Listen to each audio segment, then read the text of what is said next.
Le 14 juillet, c'est la traditionnelle Sénodienne. Cette année, elle est organisée par deux belles associations, les Amis de la Mouette et l'ES Séno Football, en partenariat avec la ville de Séno, commune déléguée.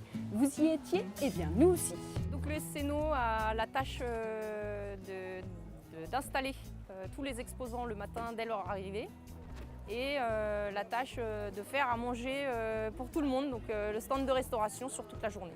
Donc, on a installé les stands hier soir pour la restauration.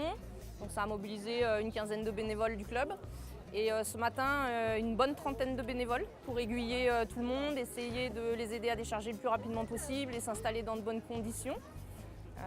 Donc voilà, à peu près entre 300 et 400, je dirais, visuellement exposants sur la journée. La fréquentation reste la même avec des gens qui viennent de loin, qui s'installent déjà la veille au soir et qui viennent réserver leur emplacement. Donc je pense que c'est une Sénodienne qui a une bonne cote. Oh oui, les premiers vendeurs étaient présents dès 4h30 le matin pour pouvoir choisir leur emplacement. Aucune réservation n'avait été prise en amont car tous les vendeurs sont placés au fur et à mesure de leur arrivée. Le Séno Football proposait également un tir au but géant. Pour 1 € seulement, 5 tirs au pied, mais pas si facile. Et à côté du stand restauration, vous pouviez trouver la buvette tenue par les Amis de la Mouette. Donc on s'occupe de la partie voiture ancienne, tracteur, on tient la buvette bien entendu et on fabrique de la barbe à papa. Cette année, les voitures anciennes étaient exposées place de l'Aube et les tracteurs place Saint-Jean. En amont, c'est quelques réunions quand même groupées avec tous les organisateurs.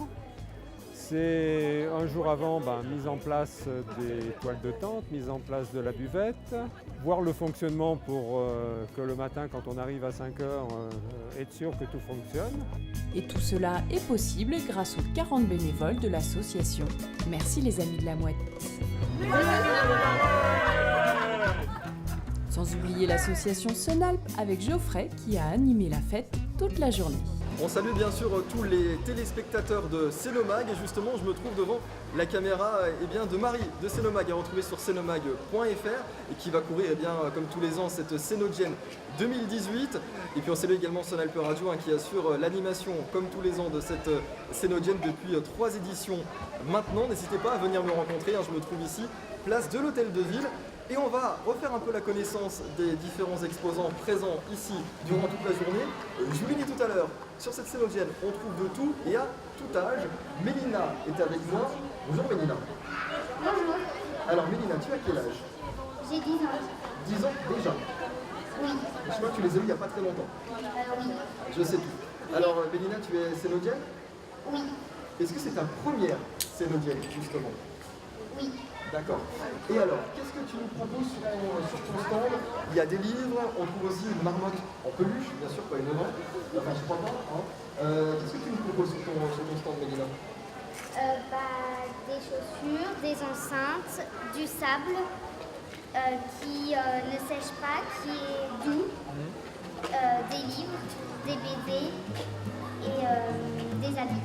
Mélina, Geoffrey et les 80 bénévoles des deux associations ont participé à la réussite de cette belle fête populaire.